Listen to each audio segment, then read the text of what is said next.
No matter how many you kill, Biafra must emerge, Nnamdi KANU insists, according to the Chief of Army Staff. He says, "We have killed scores of indigenous people of Biafra and Eastern Security Network elements in past 2 weeks."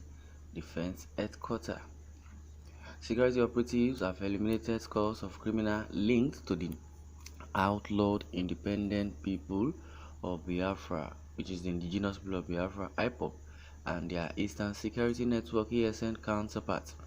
The Defense Headquarters said in Abuja on Thursday that the criminals were eliminated in the southeast and parts of the south-south. Acting Director Defense Media Operation Brigadier General Bernard Oyeuko told newsmen that the criminals were eliminated in different operations between June 3rd and June 16th. So they are now calling the indigenous people of Biafra criminals. So they left the Fulani herdsmen. The Gumi said they should not call them terrorists, they should not call them criminals, that they will be angry. Now the self-determinant indigenous people of Biafra and Eastern Security Network have been labeled criminal. Well, one day for the thief, one day for the owner, every day for the thief, one day for the owner. Onyoku said that the military and other security agencies had contained several IPOB and ESN activities such as attacks on police stations, killing of security operatives and civilians, as well as destruction of properties in the zones.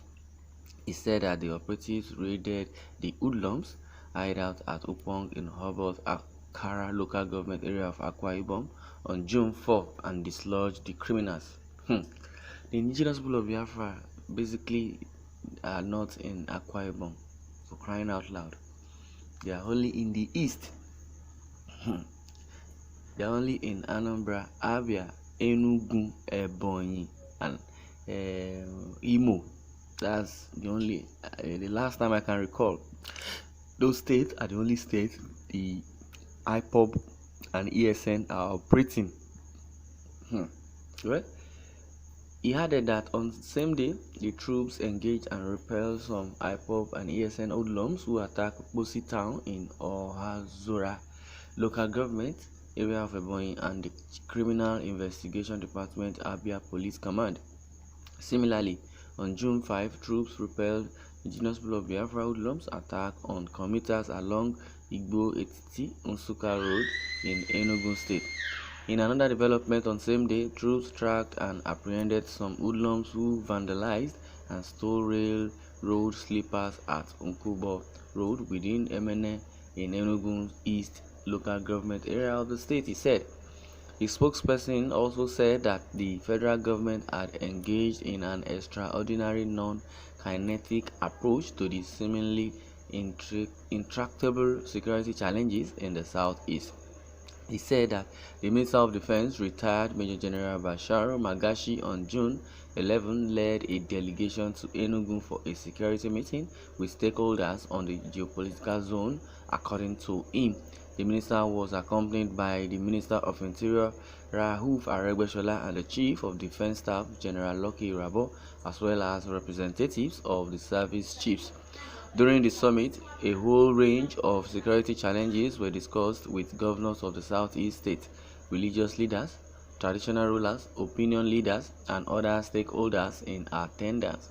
The discussions and decisions reached at the end of the security summit were far-reaching and would go a long way in bringing peace to the region. He said, Onyoku said that in the southwest zone, troops of Operation Awase had sustained their operations against criminal elements to restore law and order to troubled areas.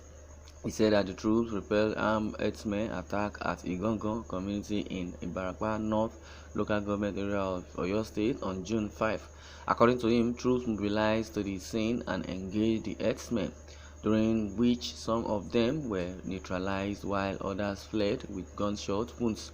He said that the troops raided some criminals hideout at Onara local government area of the state and arrested suspects on June 7. Onyoku said the suspect had been handed over to appropriate prosecuting agencies for further actions. No matter how many you kill, Biafra must emerge. Nnamdi KANU also has replied. Mazen Nnamdi KANU, a leader of the proscribed indigenous people of Biafra IPOB, has vowed that the alleged attacks on his loyalists in the southeast, aiming at halting the current agitation, would not stop Biafra nation from emerging as a sovereign state. KANU had severally accused the Nigerian army and police operatives of killing IPOB members as a means of quelling the agitation. Meanwhile, the security agencies in the region had also accused the indigenous people of Biafra members and its security outfit, the Eastern Security Network (ESN), of killing personnel and destroying government facility.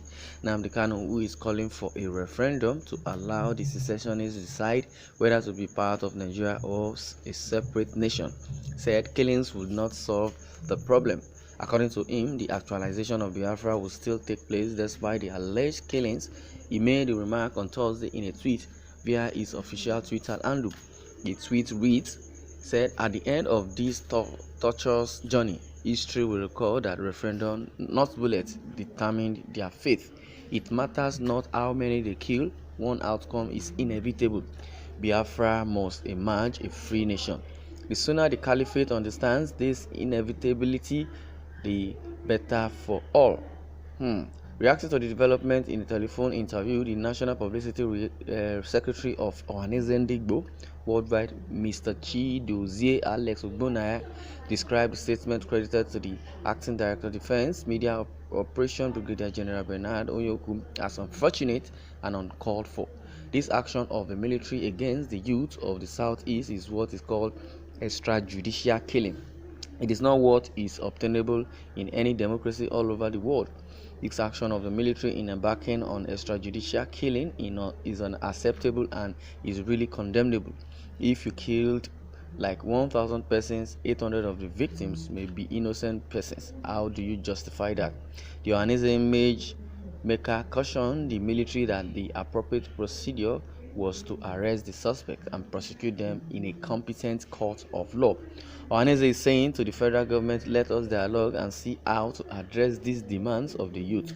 The Ohanaeze also emphasized that the organization had on several occasions advised the youth to eschew violence in their pursuit of agitation and adopt dialogue in their approach.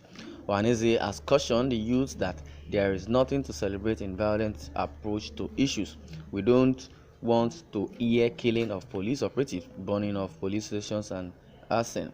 We condemn it in its entirety. The National Publicity Secretary of the Apex Group Sociocultural Organization reiterated that the organization will always champion peace initiatives and is vehemently opposed to extrajudicial killing under any disguise. Hope you heard it all. But what I want to say is that the only point I would like to visual out from this is that they should stop, ascribing to the IPOB, the indigenous people of Biafra, and Eastern Security Network as being criminal or terrorists, because they are innocent of most of the allegations labeled against them. Because I know it's the plot of the Northerners to make sure that they destabilize their agitation because they are self-determinant. Well, I would like you to share your opinion. Don't forget to subscribe to our YouTube channel. Thanks for listening and God bless.